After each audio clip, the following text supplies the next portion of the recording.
आज हम लोग 10th क्लास का टॉपिक पढ़ेंगे। 10th क्लास का कार्बन एंड इट्स कंपाउंड, जो फाइनल एग्जाम में हम लोग का आता है और मोस्ट इम्पोर्टेंट चैप्टर है।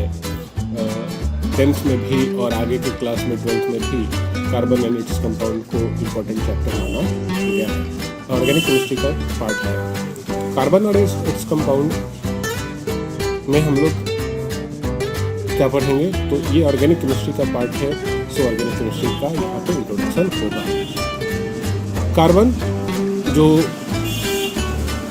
एक एलिमेंट है जिसका एटॉमिक नंबर कितना होता है, 6 होता है और इसका इलेक्ट्रॉनिक कॉन्फ़िगरेशन 2 और 4 होता है। यह 2 इलेक्ट्रॉन के सेल में और 4 इलेक्ट्रॉन एल सेल में पाया जाता है। जो लास्ट ऑर्बिट है वो एल सेल है और लास्ट ऑर्बिट को ही हम लोग क्या कहते हैं, वैलेंस सेल कहते हैं। और यहाँ पे इसका वैलेंसी क्या होगा, 4 होगा, क्योंकि लास्ट सेल में कितने इलेक्ट्रॉन है, 4 इलेक्ट्रॉन है। और जो भी एलिमेंट है वो 8 इलेक्ट्रॉन पूरा करना चाहता है। जो भी एलिमेंट है वो क्या करता है, 8 इलेक्ट्रॉन पूरा करना चाहता है लास्ट ऑर्बिट में। इसके पास 4 इलेक्ट्रॉन है तो इसको 4 इलेक्ट्रॉन और चाहिए। सो इसकी वैलेंसी क्या हो जाएगी, 4 के कारण 4 होगी, मतलब 4 और प्लस 4 8 होगा। अब कार्बन और हाइड्रोकार्बन का स्टडी और उसके डेरिवेटिव का स्टडी हम लोग कहाँ पढ़ते हैं, तो ऑर्गेनिक केमिस्ट्री में पढ़ते हैं। कार्बन का वैलेंसी 4 होने के कारण यह 4 इलेक्ट्रॉन न ले सकता है और न ही दे सकता है। इसीलिए यह केमिकल बॉन्डिंग जब बनाता है तो केवल कोवैलेंट टाइप का बॉन्ड बनाता है। वैसे और भी तरह के बॉन्ड्स पाए जाते हैं, जैसे आयनिक बॉन्ड भी होता है, लेकिन यह किस तरह का बॉन्ड बनाता है, केवल covalent bond. Covalent bond electron के शेयरिंग के कारण बनता है, साझा के कारण बनता है। अब आते हैं वैलेंस सेल और वैलेंस इलेक्ट्रॉन। वैलेंस सेल किसको कहेंगे, तो जो सबसे लास्ट ऑर्बिट होता है या सबसे लास्ट सेल होता है उसको हम लोग क्या कहते हैं, वैलेंस सेल कहते हैं। और उसमें जितने भी इलेक्ट्रॉन पाए जाते हैं उसको हम लोग क्या कहते हैं, या 8 इलेक्ट्रॉन पूरा करने के लिए जो इलेक्ट्रॉन की ज़रूरत होगी उसको वैलेंसी कहते हैं न। और जो लास्ट ऑर्बिट में इलेक्ट्रॉन होते हैं उसको वैलेंस इलेक्ट्रॉन कहा जाता है। जैसा कि इस एग्जांपल में देखिए, कार्बन, सोडियम और सिलिकॉन है, जिसमें 4, 1 और 4 इलेक्ट्रॉन पाए जा रहे हैं। यह आउटर मोस्ट सेल का इलेक्ट्रॉन है और यही हमारा क्या होगा, वैलेंस इलेक्ट्रॉन होगा। कार्बन के आउटर मोस्ट सेल में 4 इलेक्ट्रॉन पाया जाता है, इसीलिए इसको हम लोग क्या कहते हैं, टेट्रावैलेंट कहते हैं। टेट्रा का मतलब क्या होता है, 4 होता है और 4 इलेक्ट्रॉन की इसकी ज़रूरत होती है, सो इसको टेट्रावैलेंट कहते हैं। Types of covalent bond. Covalent bond 3 तरह का होता है, सिंगल बॉन्ड, डबल बॉन्ड और ट्रिपल बॉन्ड। अगर कंबाइनिंग एटम, 2 एटम कंबाइन कर रहे हैं, जुड़ रहे हैं और दोनों तरफ से एक इलेक्ट्रॉन का शेयरिंग होता है, तो हम लोग इसको क्या कहेंगे, सिंगल बॉन्ड कहेंगे। जैसे chlorine, methane, H2, hydrogen gas, fluorine, ये सारे जो है एग्जाम्पल हमारे सिंगल बॉन्ड के हैं। डबल बॉन्ड में क्या होगा कि इलेक्ट्रॉन जो होंगे 2 शेयर किए जाएंगे दोनों पार्टिसिपेटिंग एटम के द्वारा। जैसे O2, CO2, SiO2, ये सारे एग्जाम्पल हमारे किसके होंगे, डबल बॉन्ड के होंगे। नेक्स्ट है ट्रिपल बॉन्ड। कंबाइनिंग एटम के द्वारा, जो भी एटम कंबाइन कर रहे हैं उसके द्वारा 3 इलेक्ट्रॉन का शेयरिंग होता है। मतलब एक एटम 3 इलेक्ट्रॉन का शेयरिंग किया, दूसरा एटम भी 3 इलेक्ट्रॉन का शेयरिंग करता है, तो इसको हम लोग क्या कहते हैं, ट्रिपल बॉन्ड कहते हैं। जैसे नाइट्रोजन, इथाइन, etc। अब है डॉट स्ट्रक्चर। जब हम लोग केमिकल बॉन्डिंग पढ़ते हैं, कोवैलेंट बॉन्ड पढ़ते हैं, तो उसके स्ट्रक्चर को रिप्रेजेंट करने के लिए डॉट स्ट्रक्चर का उपयोग किया जाता है। डॉट स्ट्रक्चर में डॉट्स होते हैं और सर्कल होते हैं। डॉट का संख्या किसी भी एटम के सिंबल के चारों तरफ बिंदुओं के द्वारा, डॉट के द्वारा रिप्रेजेंट किया जाता है और यह संख्या नंबर ऑफ वैलेंस इलेक्ट्रॉन के बराबर होता है। यानी लास्ट ऑर्बिट में जितना इलेक्ट्रॉन होगा उतना ही डॉट होगा, उससे न कम, उससे और न ही उससे ज़्यादा। तो इसके मदद से हम लोग वैलेंस इलेक्ट्रॉन को रिप्रेजेंट करते हैं। यानी जब भी हम लोग लिखेंगे तो सिंबल लिखेंगे और सिंबल के चारों तरफ कुछ डॉट्स देंगे, यह डॉट वैलेंस इलेक्ट्रॉन के संख्या के बराबर होगा। हमेशा याद रखेंगे वैलेंस इलेक्ट्रॉन के संख्या के बराबर डॉट दिया जाएगा, न उससे कम और नहीं उससे ज़्यादा। जैसे हम सिलिकॉन का एग्जांपल ले रहे हैं तो इसका वैलेंस इलेक्ट्रॉन कितना हो गया, 4 हो गया। क्लोरीन का एग्जांपल ले रहे हैं, इसके वैलेंस इलेक्ट्रॉन का संख्या 7 हो गया।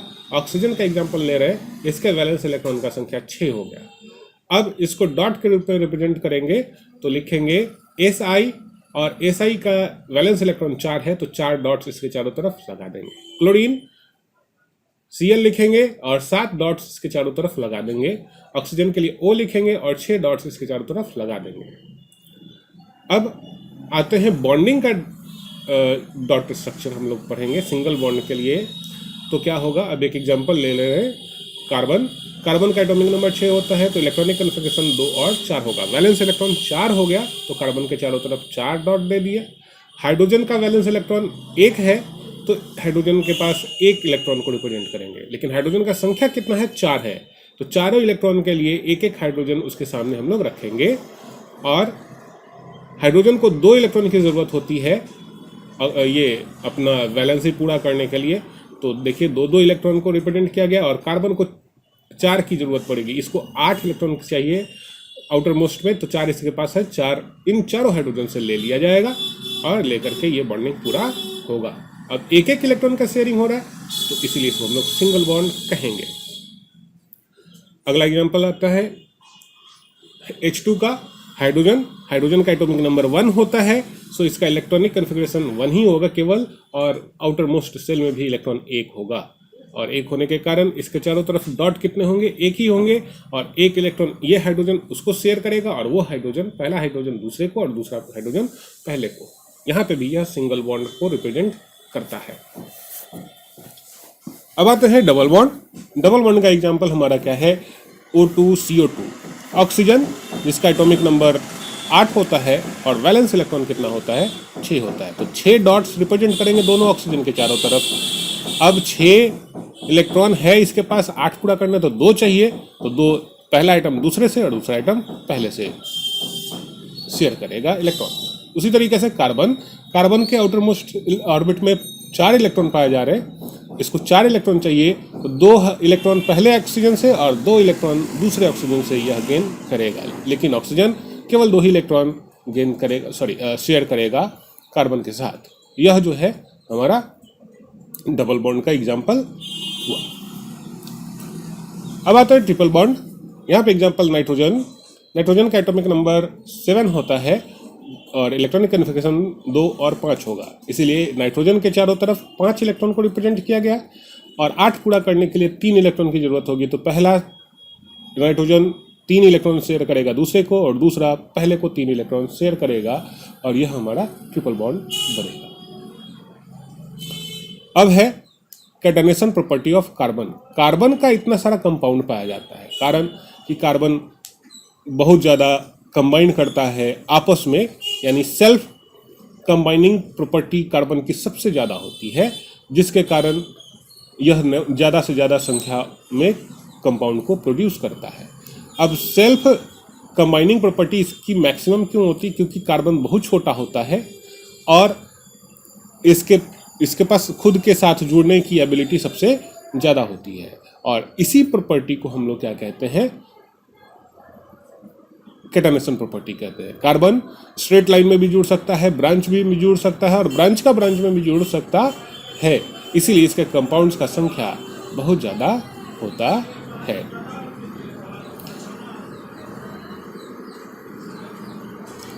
एलोट्रॉप्स ऑफ कार्बन, और कार्बन जो है 3 रूपों में पाया जाता है। एलोट्रॉप का मतलब होता है रूप, 3 रूपों में पाया जाता है। यह प्योरेस्ट फॉर्म ऑफ कार्बन होता है, डायमंड, ग्रेफाइट और बकमिंस्टर फ्लोरेन। यह जो है 3 रूपों में पाया जाता है। डायमंड में टेट्राहेड्रल स्ट्रक्चर होता है, कार्बन एक दूसरे से 3 डायमेंशनली जुड़े हुए होते हैं।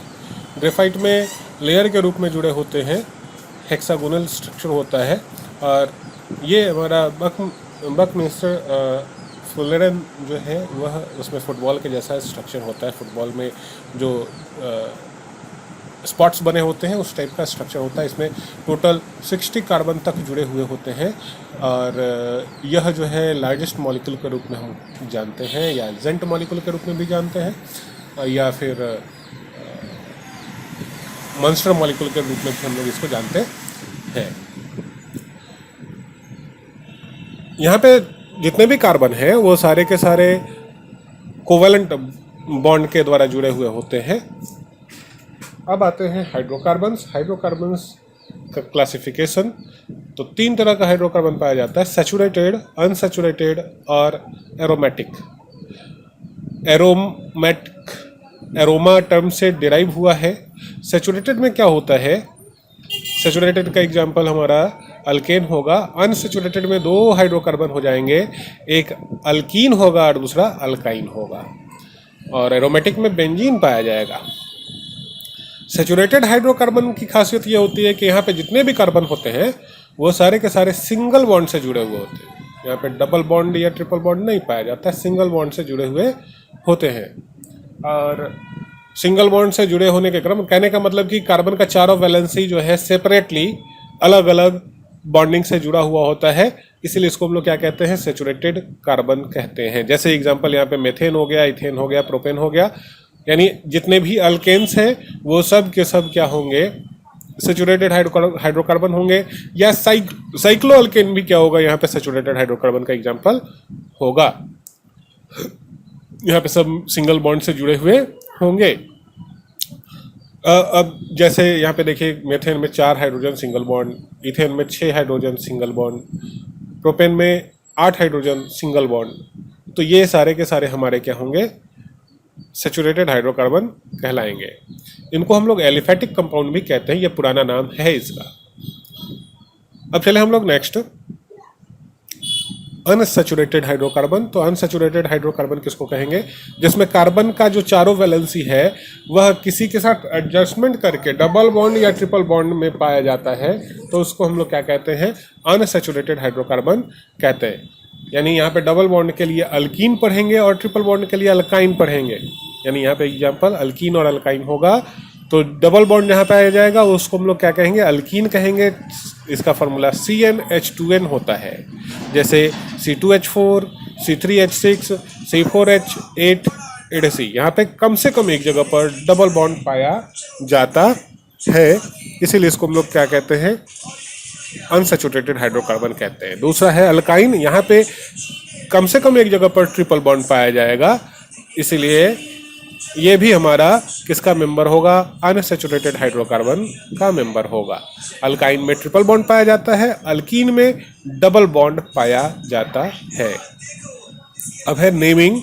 नेमिंग कैसे करते हैं हाइड्रोकार्बन का, तो सबसे पहले नेमिंग के बारे में बहुत सारे कंसेप्ट्स आए, लेकिन सबसे ऑथेंटिक जो है अभी तक का सबसे ज़्यादा ये माना जाने वाला अभी जो पूरे वर्ल्ड में जो चल रहा है वह है IUPAC नोमेनक्लेचर या नेमिंग।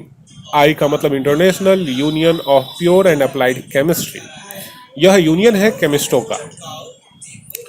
अब नंबर ऑफ कार्बन, उसका नाम क्या होगा, और सफिक्स क्या होगा। सफिक्स वो टर्म होता है जो नाम के अंत में लगता है।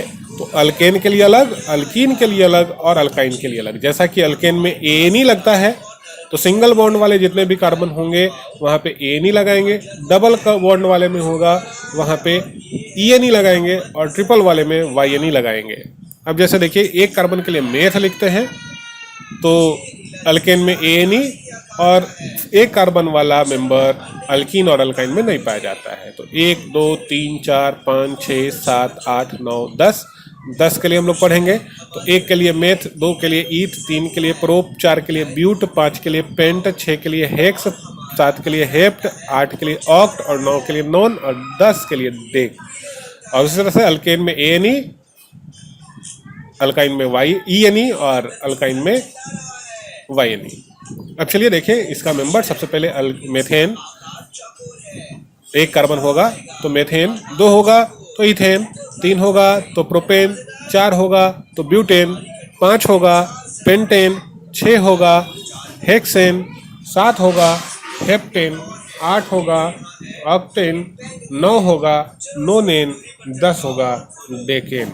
इस तरीके से हम ये सारे नाम देखेंगे। अब एक और खास बात देखिए यहाँ पे कि जितने भी मेंबर हैं उसमें एक खास डिफरेंस पाया जा रहा है। मेथेन से इथेन में जाइए, 2 हाइड्रोजन और 1 हाइड्रोजन का इंक्रीजमेंट हो रहा है। सब में CH2 जोड़ते जाइए, अगला मेंबर हमको मिलते जाएगा। अब चलते हैं अल्कीन में। अल्कीन में भी यही कहानी होगा, लेकिन यह स्टार्ट होगा कितने से, 2 नंबर कार्बन से, 1 वाले कार्बन से स्टार्ट नहीं होगा। यानी क्यों नहीं होगा, उसका कारण यह है कि 1 कार्बन में डबल बॉन्ड पाया नहीं जा सकता है, उसका साथी चाहिए। तो साथी जब भी होगा 2 कार्बन। तो उसी तरीके से 2 के लिए इथीन, 3 के लिए प्रोपीन, 4 के लिए ब्यूटीन, 5 के लिए पेंटीन, 6 के लिए हेक्सीन, 7 के लिए हेप्टीन, 8 के लिए ऑक्टीन, 9 के लिए नोनीन और 10 के लिए डेकीन। इसमें भी आप देखेंगे वही डिफरेंस पाया जा रहा है जो हमारा अल्केन में पाया जा रहा है। मतलब कि जितने भी ऑर्गेनिक कंपाउंड होंगे उसके कंटिन्यूअस मेंबर के बीच, लगातार सदस्यों के बीच CH2 का अंतर होगा। अगर ऐसा अंतर पाया जाता है तो उस सीरीज को हम लोग क्या कहते हैं, होमोलोगस सीरीज कहते हैं या फैमिली कहते हैं। सिंपल सी बात है कि फैमिली के मेंबर के का प्रॉपर्टी क्या होगा, एक दूसरे से मिलता रहेगा। तो वही बात यहाँ पे हो रहा है, सारे के सारे प्रॉपर्टी क्या होंगे यहाँ पे, CH2 के अनुसार क्या होंगे, वह इसका फॉर्मूला बदलेगा और इसके प्रॉपर्टीज क्या होंगे, सेम होंगे। कंप्लीटली सेम नहीं होंगे लेकिन मिलता जुलता होगा। उसी प्रकार से अल्काइन के लिए 2 carbon ethyne, 3 carbon propyne, 4 carbon butyne, 5 के लिए पेंटाइन, 6 के लिए हेक्साइन, 7 के लिए हेप्टाइन, 8 के लिए ऑक्टाइन, 9 के लिए नोनाइन और 10 के लिए डेकाइन। यहाँ पे भी आप देखेंगे डिफरेंस वही पाया जा रहा है, CH2 का ही डिफरेंस पाया जा रहा है। यानी CH2 के डिफरेंस के साथ ही हम लोग पता कर सकते हैं कौन सा कंपाउंड होमोलोगस सीरीज में पाया जाता है।